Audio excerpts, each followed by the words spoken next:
One of America's most iconic factories just went dark, and it reportedly left the governor speechless. Not a slowdown, not layoffs, a full shutdown. And when a giant like Tesla pulls the plug in California, it's not just a business story, it's an earthquake. Tesla's factory isn't just any company. This is the company that was supposed to define the future. And now, that future just packed up a moving truck and left the building. Let's talk about what really happened, and why it has Gavin Newsom staring at a very uncomfortable reality. So here's the situation. A major Tesla manufacturing operation in California is shutting down permanently. Not pausing, not relocating across town, gone. And when a facility that employs thousands disappears, it doesn't vanish quietly. It pulls jobs, suppliers, restaurants, real estate demand, tax revenue, basically an entire mini economy down with it. This isn't one building turning off the lights, it's a whole ecosystem unplugging. And the shockwaves are hitting everything from small local diners to state budget forecasts. Think about the scale for a second. Thousands of workers built their lives around this place. Mortgages, kids in school, car payments, healthcare plans, entire routines.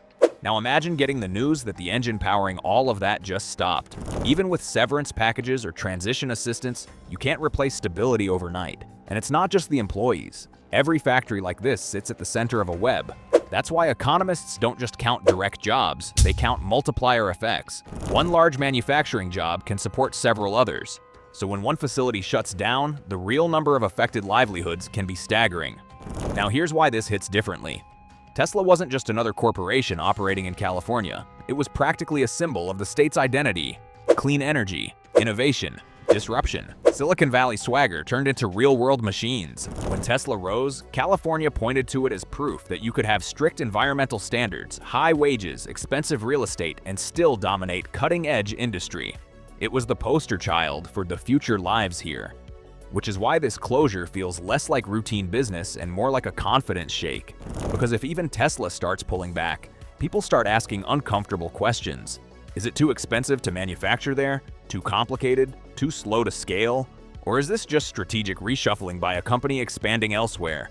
The truth is messy and probably a mix of all of the above. Over the past few years, Tesla has been building enormous new facilities outside California, especially in places with cheaper land, lower taxes, and fewer regulatory hoops. One of the biggest examples sits in Texas, where a massive factory rose at record speed. Another major hub operates in Nevada. At first, leadership framed these moves as expansion, more capacity to meet exploding demand. California operations would continue, just alongside new ones. But expansion often becomes substitution over time. If newer factories are cheaper to run, easier to scale, and closer to key markets, older high-cost facilities start looking optional, not useless, just less competitive. And in corporate decision-making, less competitive is a dangerous label. Now, layer on California's broader business climate. The state offers incredible advantages. Supporters say those rules protect workers, consumers, and the planet.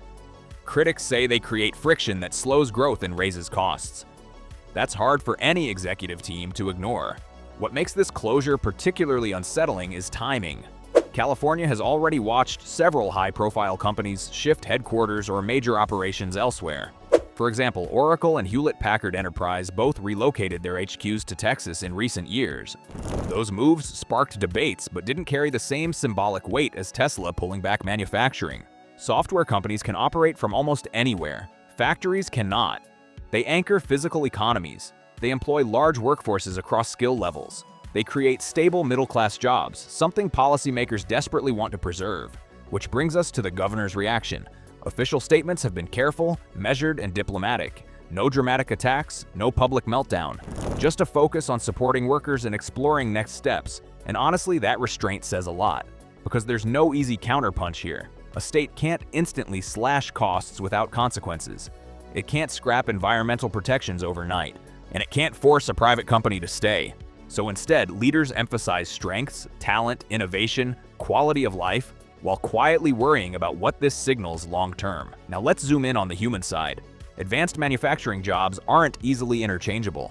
Many workers at facilities like this develop specialized skills in robotics, precision assembly, battery systems, quality control, and high-tech production processes. If another factory nearby isn't hiring for those exact skills, workers face tough choices: retrain, relocate, or switch industries entirely. Relocation sounds simple on paper. In reality, it means selling a home, moving kids to new schools, leaving extended family, rebuilding social networks, and starting fresh in an unfamiliar place. When a major employer leaves, property values can wobble. Local tax revenue shrinks. Public services may face pressure. School districts lose funding tied to population and income levels. It's like removing a keystone from an arch. The structure might hold, but cracks appear. There's also a deeper identity issue. And companies like Tesla turn those ideas into physical reality. Losing manufacturing capacity challenges that narrative. Can a state still claim to lead the future economy if physical production happens somewhere else? Or does it become primarily a design and innovation hub, while other regions handle the heavy lifting? Some analysts argue that's inevitable. High-cost regions specialize in high-value intellectual work, while lower-cost regions handle mass production. Others warn that once manufacturing leaves, supply chains and technical expertise follow, weakening long-term competitiveness. Another layer to this story is fiscal impact. Large employers generate enormous tax revenue, not just corporate taxes, but income taxes from employees, sales taxes from local spending, and property taxes tied to development. Losing one major facility won't bankrupt California. The economy is too big for that, but repeated losses could gradually erode revenue streams. And government budgets don't adjust overnight. Infrastructure, education, healthcare, public safety all depend on stable funding. If revenue dips while costs remain high, tough decisions follow. Raise taxes, cut services, borrow more, none of those options are politically painless. There's also a political tension simmering beneath the surface. In recent years, relations between some business leaders and state policymakers have grown strained. Disagreements over labor laws, environmental policies, housing regulations, and pandemic responses have created friction. Businesses sometimes feel unheard. Officials sometimes feel companies exaggerate concerns to push for deregulation. The reality is likely somewhere in the middle. But perception matters. If executives perceive a state as hostile or unpredictable, they may hedge their bets by expanding elsewhere, even if they don't leave entirely at first.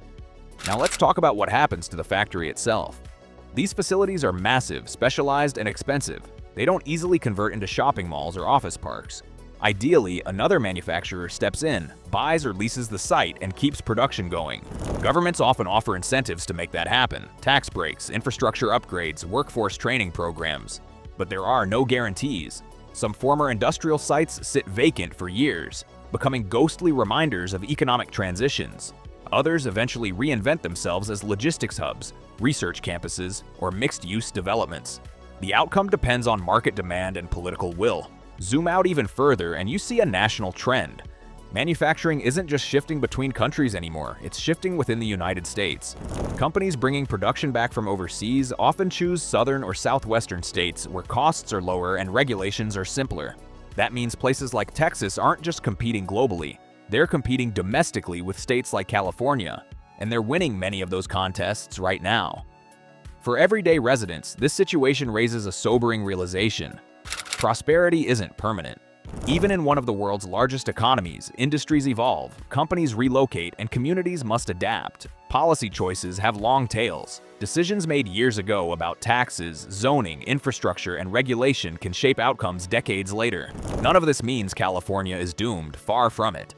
The state still possesses extraordinary strengths, but strengths don't eliminate challenges. They just buy time to address them. So what happens next? Several possibilities. The state could pursue reforms to reduce costs and streamline regulations, though that faces political resistance, accepting that heavy manufacturing will concentrate elsewhere. It could invest heavily in automation-driven advanced manufacturing that requires fewer workers but higher skills, or some combination of all three. Meanwhile, other companies are watching closely. Corporate leaders pay attention to precedent. If one high-profile firm pulls back without major backlash, others may feel more comfortable reconsidering their own footprints.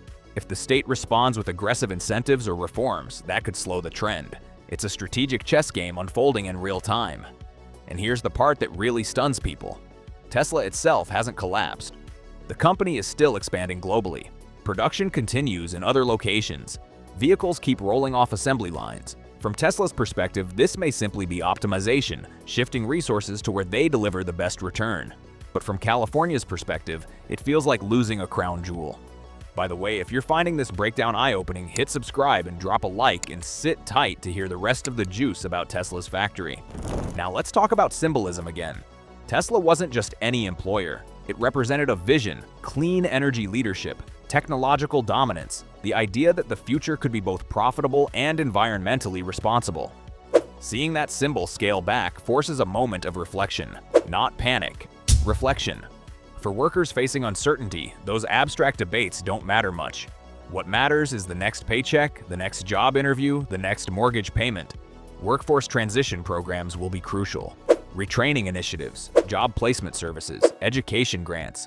These can soften the blow if executed well. Poorly executed, they become bureaucratic band-aids on deep wounds. Communities, too, will need support. Economic diversification is the long-term solution, attracting multiple industries so no single employer dominates. But diversification takes time, investment, and planning. It can't be improvised after a closure announcement. Ultimately, this isn't about villains or heroes. It's about economics, policy, strategy, and human consequences colliding. Companies pursue efficiency. Governments pursue public welfare. Workers pursue stability. Sometimes those goals align beautifully. Sometimes they clash dramatically. Right now, they're clashing, and that clash is what left leadership stunned, not just by the closure itself, but by what it implies. When a flagship company decides to pull back from the place that helped launch it, the question isn't just what happened, it's what does this signal? Is it a one-off decision driven by unique circumstances, or an early warning of a broader shift in where the future will actually be built? The answer will unfold over years, not weeks. But one thing is already clear. This wasn't just a factory shutting down. It was a moment that forced an entire state to look in the mirror, and moments like that tend to shape history. If you want more stories like this, hit subscribe, turn on notifications, and share this video with someone who thinks the future just happens on its own. It doesn't actually. It gets built somewhere. The only question is where.